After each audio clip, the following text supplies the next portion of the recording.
and say thank you, Sam, for joining us, because this is such an important topic. It gets a lot of attention when things go wrong and people find that they are feeling unsafe or very vulnerable, or they've been violated in some way. And so really what we want to do is we want to switch that, and we want to highlight all the things that us as therapists that are working on our own, and that's the majority of us, need to be thinking about. So Sam, thank you very much for what Pleasure. you got to do. Pleasure. I mean, you know where I come from with this. Mm. It's kind of, do I call it the fallout of being in industry? It's the lived experience and Yeah. lesson learned as, well, 30-year span of career, isn't it? So I do the boring but necessary stuff is the way that I kind of phrase it now. So gone from teaching massage and beauty and everything else to focusing in on all things health and safety. But what I do is I put the health and the safe space into health and safety, because the approach that I take is a lot more modern, people centered. So yeah, this is one of those things that you see constantly on Facebook groups and questions get asked, but it's actually any form of risk assessment should always be preemptive. And I use risk assessment, and I'm going to use it lightly because everybody always thinks about slips, trips and falls and posture and manual handling. But risk assessment is everything in our business. You should be risk assessing everything in some way, shape or form. And we always look after our clients first, don't we? And we come into this because we want to help people, and we tend to forget about ourselves and our customer journey and the boundaries and barriers that we can put around ourselves. So I think the one thing that I would say is anybody listening to this at some point has received an inquiry or will receive an inquiry or an online message that gave you an uneasy feeling. You know, I had a good one when I taught for you, didn't I? I had a guy who booked into the massage session that I was teaching who thought that Phoenix was something quite different to what Phoenix actually is.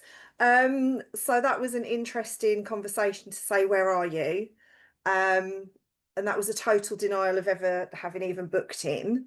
And that became very apparent very quickly of what he actually thought he'd booked, and then thankfully realised.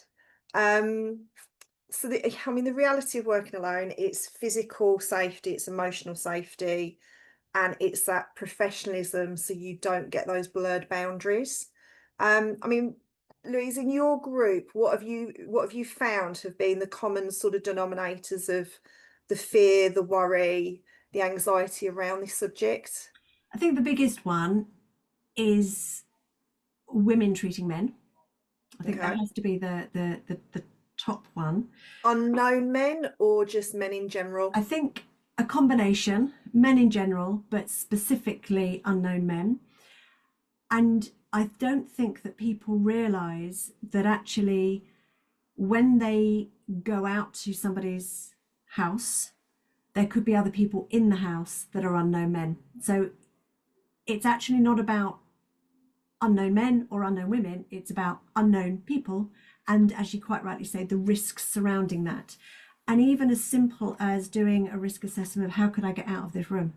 Or when you're setting up your treatment room, if I had a very vulnerable woman, so it doesn't have to be a man, I just think there is a gender issue that people put upon themselves. It's a person who is maybe very angry, maybe very emotional, very, very upset, that gets physical, that actually wants to give you a hug, that sort of thing. That can become a bit of an issue. So I there's mean, that bit of it, but the other one is the unsolicited, as you say, can I have this? Do you do this? Will you wear this, and all the rest of it.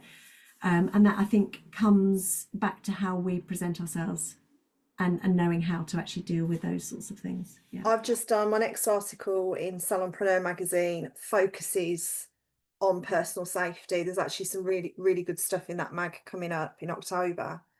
Um, I mean, I myself, as a massage therapist and aromatherapist working in a hotel, had a lady you know, make advances on me. And I was a very, very young therapist, very young. And it was, I look back retrospectively with the older head and go, I was oblivious. I just was like, okay, I don't know how to deal with this, so I'll just get on with it and not say anything to anybody. And I think a lot of that happens in the industry, that we just think it's a case of put up and shut up. Whereas actually, when you have those boundary buffers, I call them, in place, so things like having your Facebook page set up so you've got automated messaging outside of working hours. It all does, that part of it does come down to your boundary setting, and how you are running your business. But it's also how you present on social media, so not giving too much away. You know, we're told when we do our Instagram training and everything to, you know, be the person, show people into your life, which is all well and good, but it's a thought process to how much and how. Well, I think branding comes massively into this. So as a startup, even looking at, you know, the professional branding, how you set your website up, and all of these marker buffers that you put in place along your customer journey. So what I tend to teach is, I teach hotspots, red flag spots. So going right the way through to how you're presenting, but even down to your personal attire. And we go back to our white tights brigade years, don't we? Where you had a certain look as a beauty therapist, massage therapist, and now everything's a little bit more free and easy. So it's even thinking about that within your branding. And, you know, I mean, I used to wear a lot of tight t-shirts when I was younger, doing massage therapy in the hotel on a hot day, vest tops, things like that. And I had no choice. I had to treat male clients who were unknown to me. And I look back and I think, my God, did I put myself in some really, really vulnerable positions, which leads us back to why I do what I do now. But I just think it's the first golden nugget I'm going to say to you listening to this is, look at your exposure. And I'm going to call it exposure, not visibility. And just have a look with eyes of, if I didn't know me, what would I be looking at when I'm looking at my Google My Business, my website, my social media? And it's things like, well, that's the first step, be aware, right? So be aware of what's out there about you, what you're tagged in even. But also consider the steps. So I know a lot of solos, and it is a price point thing generally, but also because of doing other jobs and having other commitments around building your client base, particularly with mature learners, is look at that buffer of that online booking system. Because not only have you got that ability to be able to attract somebody like me, who is literally 2 clicks and I want to book, I don't want to faff around with a phone call or a WhatsApp message, I don't have the time. So that's one side of it. But also, if you've got that professional boundary there, you're also stopping that contact in a way. You're not completely eliminating the risk, but you're able to say within that part of your customer journey things like, I call it client etiquette. So very clearly having across all of your platforms, so not just on social media, not just on your Instagram, but duplicating the same messaging, that you are a professional service, and using very strong words like zero tolerance policy, and having a zero tolerance policy. Using words like professional service. I mean, I saw the other day somebody had actually put, no, not that type, you know, afterwards. That sort of humor in diffusing, it's still professional, but you're just showing a little bit of humanity in with that. Somebody who I know puts, no, I do not provide happy endings, underlined, underscore, totally in the holistic world, massage therapist. And that with her comes from just way too many unsolicited, you know, DMs of you know, what we don't want. I've got my notes here, so I'm just. Do you think, Sam, that actually an awful lot of these people that give these inappropriate messages, it's actually, they're not necessarily wanting to book. They're It's a actually game. they're It's a getting power as play. you say, it Yeah, is it's a power it's a play game. game, it's a power play. And so maybe also the way in which we receive that information, we also can learn to deflect it and not take it personally, because it's the taking personally that makes you feel violated or, you know, dirty or something about what could happen, and believing that actually that would never happen anyway, that they're just playing this It's the game. what ifs and maybes, isn't it? I Yeah. mean, again, another scenario that I talk about when I'm teaching. I ran a salon in a very affluent high street, right opposite a Slug and Lettuce. And it was in a commuter belt station up the road. And we got a series on a Friday, just as we were closing, of phone calls, and they were very specific. Who'd been going in and out, what we were even wearing.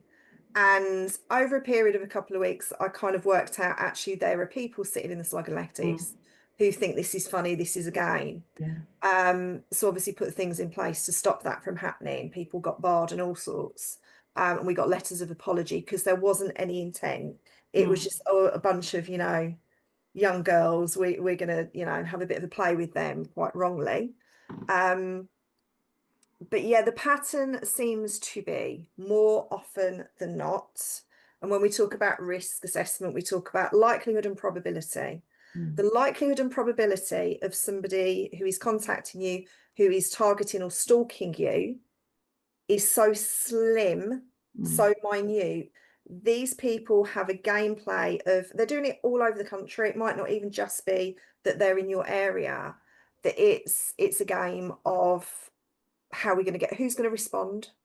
And I think as therapists anyway, because of that emotional investment in what we do for our clients and not separating our professional self from our, let's call it our human self, having that kind of boundary and mindset, to take that on board emotionally. And I think as women as well in particular, um, it's having that mindset of, right, I need to have a plan in place that if this happens, I take myself out of it mm, and I have a script, I have a way that I respond. And these are things, again, that I teach, that I can literally pull it out of the bag from my notes and I'm taking the emotion out of it and then I pay it no mind, which is very difficult because then if you go into people's personal circumstances, history, the mental health and well-being side of it, that's where joining groups like your hub to come and have that one-to-one support mm, is crucial. It is crucial because it's that diffusion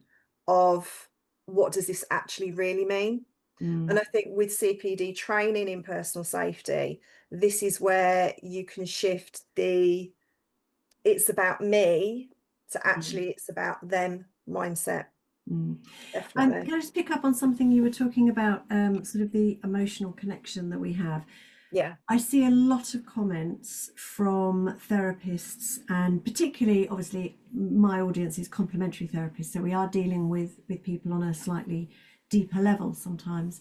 Um, they talk about their clients becoming their best friends and their friends, and um, I I find it very difficult because you are emotionally investing in that person, but you don't always understand that person's emotionally investing in you. You are still their provider of care, of treatment, of whatever.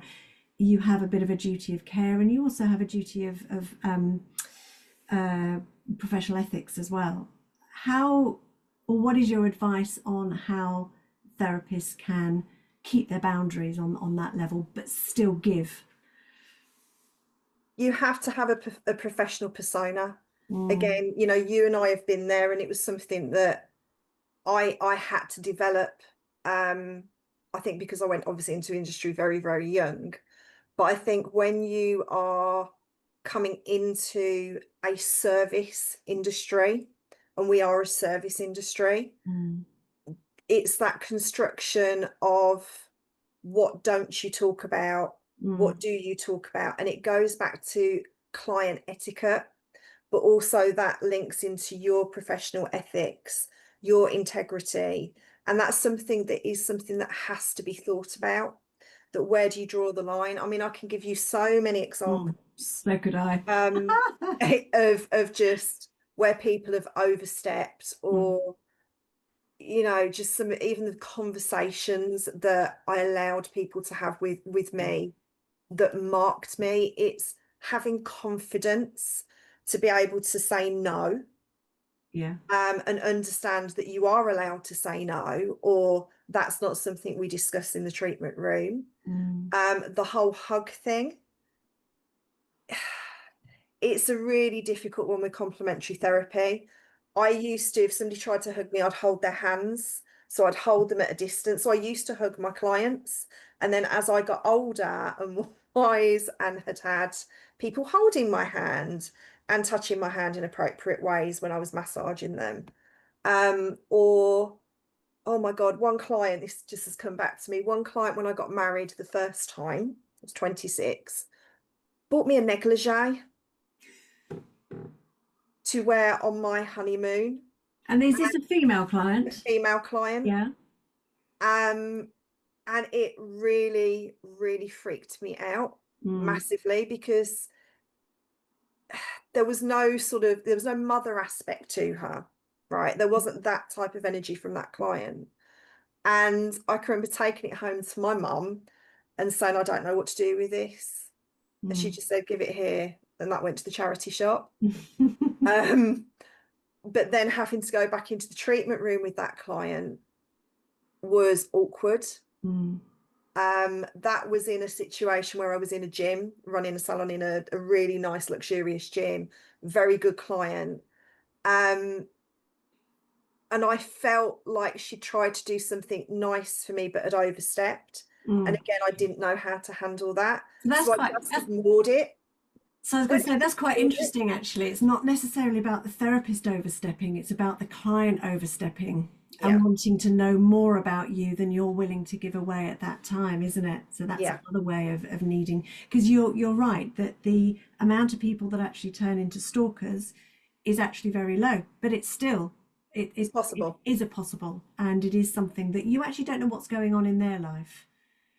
And when things can change for them, which will then change their response to you as a therapist. Yeah. A lot of this is, and what I do, very similar to what you do, is drawing on the lived experience to go, these are the scenarios that have happened to me and people that I know, and this is how you can diffuse it and deal with it. So I think in that instance, it's accepting a gift graciously, but then not having any conversations about anything other than flowers, honeymoon, cake.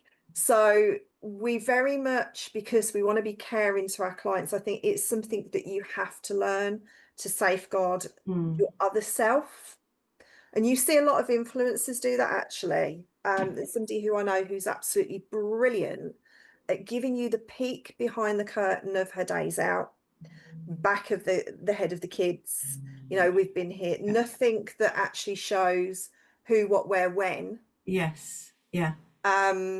So that would be something, a golden nugget that I'd write down, that when you're doing your marketing plan, that you circle and you don't have the where and the when. Like if you're going on holiday, for example, that's the kind of, if you're giving, I had somebody who was very fearful, weirdly, of, I've given my address out to a lot of people, but they now know I'm going on holiday. And I had to say to them, I really don't think any of your clients are going to come and burglarize your house. But it was this kind of thing that had blown up in this person's mind of what if, and I was like, likelihood, probability, not going to happen. We go back to controls, mitigation, what have you got in place? So, I mean, that's quite an obscure thing. I don't know, actually. I think actually that you might find, if you did a poll, more people would actually be worried about that.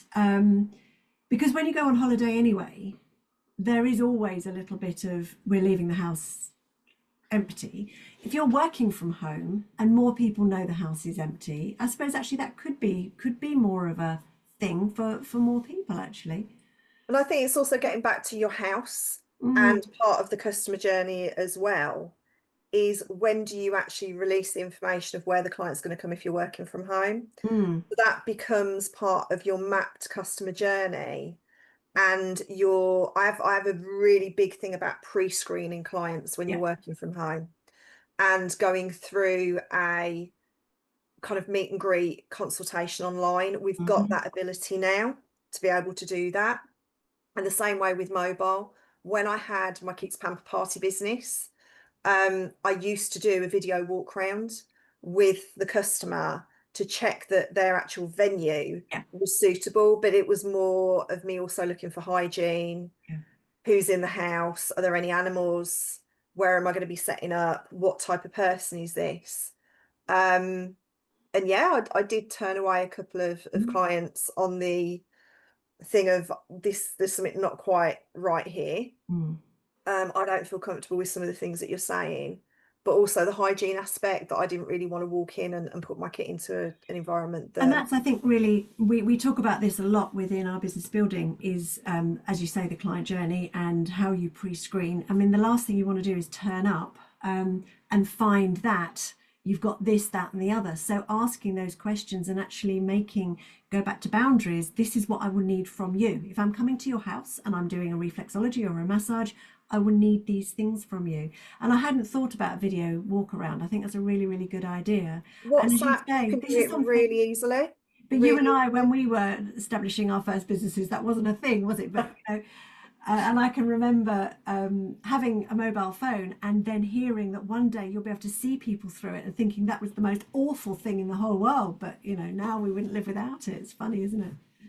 Yeah. I think it's just having the confidence to know that you've got the right to refuse. I agree. Have Yeah. to really, as part of that etiquette with the client and documenting it's a policy. Hmm. And when you say policy to people about health and safety, they don't think about the day to day. So I Yeah. call it how we do things here. That's my whole thing with safe space Yeah. creation. Yeah. It's, yes, you're doing slip, trips and fall risk assessments, but and all of the stuff. And you have to, there's a common misconception that I'm solo, I don't need to mitigate and have any due diligence in place. Actually, you do for your insurance, Yeah. because if something happens, you don't want to have that stress level of cobbling together hundreds of pages of thoughts, documents, I do's, when it's very simple to just do a A risk question for assessment. you. Yeah. And it's sort of it's related to the insurance aspects and stuff. A therapist goes to a client's house to do a treatment and injures themselves on the way in because of something that the client hasn't pointed out. Is there any recourse one way or the other? Is that something Personal that is your that's personal claim. so your personal claim in your own insurance? It's nothing to do with the It client. depends on the insurance that you've got. Yeah, yeah. So that's where It's a good question to ask your advisory underwriter, isn't insurance. it? Yeah, I mean, I champion advisory insurance. We have a lot of off the peg Yes. brokered insurance in the Yeah. industry. And and I talk to a lot of people who write policy in that Mm. area. And there's a lot that isn't included, Yes. including the amount of required cover. Yeah. So that's another subject that I could kind of, pick apart. But in this instance, that becomes what actually is within your policy Yeah. and within the underwriting versus are you going to make a personal claim, person to person? And that would solicitor. That wouldn't be ordinarily a kind of off the peg scenario, because it would be No. very rare for it to happen. And I think with But insurance, this is where we go to the pre-screen and yes. your Yeah. preparation for Mm. visit. Mm. Um, I mean, again, with the kids' party company, I turned up in London to do a very small party on my own, and the client had lied. So even though I'd done the pre-screen, it was third floor of a block of flats, and Mm. they knew that I would refuse because of everything that I had on the website. And I got there and I literally said, right, I need you, and you to come down and help me carry this upstairs. And I flatly refused to carry anything heavy. Mm. And I literally turned around and said, you have gone against my Mm. contract Mm. and lied to me. You either do this or I don't do the party. But it's a great party. That was as, because there was no way I was carrying what I was meant to carry up 3 flights of stairs without a lift. It just I wasn't think happening. one of the problems, especially for therapists that are starting out, is that they're so scared to refuse treatment to anybody. And certainly when we do our business plans and we talk about, you know, who would you like to work with, quite often the very first response is, oh, anybody. And then we start to ask questions. Well, what about if they're like this? And what about if they do that? And what about if they say this? And it's like, Can I oh, give you a phrase that I use? Bad money is not good money. yeah, That's an end of. yeah, If somebody is overstepping with your time, so when we talk about personal safety, I also talk about financial security. yeah, And that is something that if you allow that personality type to mess you about, mm, and you bend and you cave and you want to be the nice person, yeah, you're not a nice person, you're a business person. mm, This is somewhere that, you know, and you can easily replace a bad client with a new client mm, when you've got all your marketing and everything in place. So it's the full circle of your financial security shouldn't be that one and only client. mm, Because I always ask the question, I used to do this when I was teaching with you guys, of, you know, in that instance, how much does that person spend with you a year? What's the advocacy like? yeah. You know, how is your name in their mouth when they're not in your treatment room and in your sphere of existence for that moment in time? Do they send people to you? If none of those things are being ticked, that should tell you this isn't a good client, this is bad money. Mm. And I don't need bad money. One of the phrases that so many therapists I come across talk about is, I want to build my business on customer loyalty and word of mouth. And yet they've got no checks in place of how they are actually going to make that happen. So we go into KPIs and everything from a business Exactly. point of Yeah. view. Yeah, it's, you cannot just open your business and they will come. Who are they? Mm. Who are they? Mm. It's, you know, Coca-Cola don't do that. McDonald's don't do that Yeah. even. You know, it's, you're running a business, it's not a hobby. And even if you're running it as a hobby business, so I class businesses in 2 ways: hobby business, business. But even if you're doing a hobby business because you love it around other things that you do, the way that you earn your income, you should still treat it Yeah. as it's a business. Because that's back to your personal boundaries, your personal safety, your financial security. Or it's not a Um, business, it's purely an expensive hobby. And yeah, that's fine if that's what people want to yeah, do. But don't complain when it's not making you the money, giving you the satisfaction, working with the people you want to work with. Yeah. yeah. You know, you're, as a home business and even as a mobile, you're allowing people into your sphere of existence, particularly in your home. As a mobile, you're going into the unknown. Mm. So other golden nuggets are things like, if you've got an Apple phone, you will have a personal safety alarm on that phone. Go onto the site, look at how that works. Something that I really champion that is police recognised is HollyGuard. Holly Okay. was a hairdresser who was stalked by her boyfriend, who ultimately killed her. Okay. And her family have campaigned, set up the most amazing free app, but there's also a paid service. And this isn't just for therapy. She was a hairdresser, very young hairdresser. And her parents campaign and have just put the most amazing process in place that your phone, once you've got HollyGuard on it, turns into a personal safety alarm, a tracker. If you do the paid service, which is, I think it's about £80 for a year, but you shake your phone or you drop your phone, it immediately starts recording and there's somebody on the end of that phone. So it's a little bit like how you get personal safety alarms for older people. But Yes. this is Yeah. something that I say to anybody and everybody: have that on your phone, even if you've got the free version. And actually, the paid version is only £4 a month. Yeah. So, you So know, cost that in. That's such a yeah. simple thing to cost in. Mm. So there are things out there that you can do to keep yourself safe, like having check-ins if you're mobile. Mm-hmm. So I would put my WhatsApp locator on so Yeah. that my husband Yeah. and one of my friends, if I knew he was working, could see where I was. Mm-hmm. if I was out all day and I didn't check in by a certain time, I'd get a phone call. So even if I forgot. So there's things that you can do for your own security that are very simple, cost effective or free. So it's about that feeling of the confidence, that feeling safe. The one thing mobiles don't do, they don't know how to change a flat tire. Interesting. Yeah. Rely on the AA, that's fine if you've got signal. So my husband's a mechanic.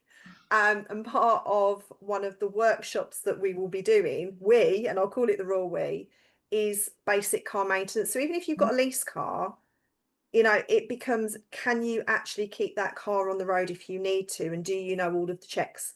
Don't rely on somebody else to do it for you. Been there, done that. I live with a mechanic. He forgot to check my oil once, So when I was at college, Sam, we were taught how to change a fuse because of all of our electrical equipment. Yeah. Now they're all fused plugs. Actually, it should be replaced with a car tire. You're absolutely right. 100%. And how do I, if I'm, again, it's personal safety, but on a different level. Have you got an emergency pack in the back of your car? Have you got a first aid kit for yourself? Yeah. Do you know how to do first aid on yourself? What do you do if you break down and it's got, have you got your flask of tea? It's all of that preparation. Blanket in the winter. I can just jump into even a thermal silver blanket. Yeah. Having that in the back of the car. Because we're so used to the here and now and everything being very quick and just jumping into the local garage to get a drink, that's part of your personal safety as well if you're out and about. Thinking that slightly differently, I suppose. Yeah. Good stuff. So tell me very briefly, tell me a little bit about what you're offering as far as your bespoke training on this for any therapists that actually want to dive deeper and do some more stuff for themselves. The personal safety training workshop that I've got coming up literally takes you through from discovery through to your client leaving, every single step, idea, solution, red flag, pain point.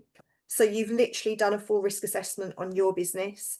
So the way that I will be running my workshops moving forward, because I've just come out of doing consultancy, my ikigai is education. If I'm not teaching, I'm not happy.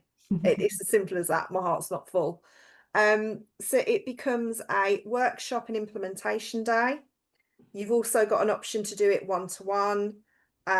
So it's a case of you will have, by the end of a 4-week period, all of your policy documentation, risk assessment, everything tightened up within your business for your own personal safety and client safety. And I'll touch on things like treating male clients, even down to if you're in the treatment room and something happens, the action plan of if the worst case scenario happens, because that's what I deal with. Probability and likelihood of something never happening, but if it does, it does, have you had that thought process? So it literally will be you moving forward after those 4 weeks with, I feel confident that if this happens, I've got that in place. So we do scripts that you have in a bank. You've got checklists, you've got your risk assessment, you've got policy templates. You've got me going, have you thought about it this way? And there's a check-in after the workshop and implementation day. So you get to choose 2 points where you come and do group work together, or you can opt out and do one-to-one with me. It's entirely up to you, that flexibility. Because I'm very aware of there are some things that people might not want to discuss in an open forum. Yeah. So from the well-being, safeguarding of you, everything's dyslexia and neurodivergent friendly, because that's one of my specialisms. So it's a case of if you don't understand something one way, there's a million other ways that I can get you to the point where you need to be. Yeah. Doesn't matter about your IT level, as long as you can click on to a link to come on. I'll help you with that from the point of view of anything like documents or how you can put things in place if you haven't already got them. I think that's So, what stops a lot of people, isn't it? Is that, they know what they'd like to do, but actually getting it down and doing it, which is, great to have, somebody to hold your hand all the way through the process. oh, look, it's geek by name, geek by nature. And if Exactly. I can't answer it, I will dive I and dig know. until I can find somebody who can. So these workshops, I know you've got one coming up, but are they going to be on a regular basis, or are they going to be things that people Yeah, can I'm access? Because putting my obviously people are going to be calendar watching out. this maybe next month or the month after, and I'll put all of your contact details in the notes anyway. So, Fabulous, thank you. um, Michelle, have you got anything you want to ask at all? You can pop it in the chat at all. But I think the questions that I had that people said I can't come, but I've got these questions. You've answered them all, so that's great. Good. That's amazing. Let me just have a quick check just to make sure. No, there's nothing else that hasn't been covered. Anything else you want to parting words of wisdom, Sam? I just think it's that thing of you are allowed to say no, Yeah. and having that in your head that you have the right to refuse, you have a right to feel safe in your workplace. Just another quick question, actually, that comes up talking about male clients. Where do therapists stand on their decision not to treat men? In the workshop, we write policy But on an based equal around the Equalities opportunity Act. point of view, is that again somebody's prerogative to say, I only treat women? Yes, but there is a lawful way of doing that. So you cut off the recourse Yes. of the potential. The way the law stands at the moment, if you say you are a female only business, that means you are a female only both biologically and with trans clients. Yeah. So refusal to treat a trans client, you are in breach of law. Yeah. This is Yeah. where I was coming from. So it's a little bit more But detailed. we go back to your marketing, your messaging, Yeah. what you're putting out. So these are all of the topics that I cover, that I have specialists who I will bring in various points to talk about how they deal and provide service and safe spaces. So my whole thing is, I'm not a health and safety educator. I teach you to create safe space businesses. Yeah. Yeah. And I think actually for anybody who's watching this that actually either only treats women or wants to only treat women, they need to come on your workshop and they need to know how to do it legally and ethically and morally and inclusively and all of that. Yeah. We go beyond compliance. My whole thing is I take you beyond compliance because I worked in corporate, had celebrity clients. I look back and again, that's a whole other conversation about going into people's houses, who, because they're celebrity, no screening had been done from what, and it is just this, if I could download everything that's in my head into a podcast, That'd be scary. it would be scary. But I've always been the solution-based troubleshooter person. So there isn't going to be anything that you are going to come and say to me that I even haven't experienced myself or know somebody who has. And we have hard conversations, but it's wrapped in a cocoon of you're safe and nothing is going to be judged. So I'm not bothered what your politics are, what your religion is to do with anything that you're trying to do with your business. We will make it work for you within the remit of who you are as a business person. So the ethical, moral side as well. Brilliant. Yeah. Fabulous. Thank you, Sam. Pleasure. Nice to see you, Louise. And as always, if anybody's got any questions, they can either go into the group or they can you can message me directly, and I'll make sure that Sam gives you that. Yeah, Michelle said lots to think about. There is always lots to think about, lots to do.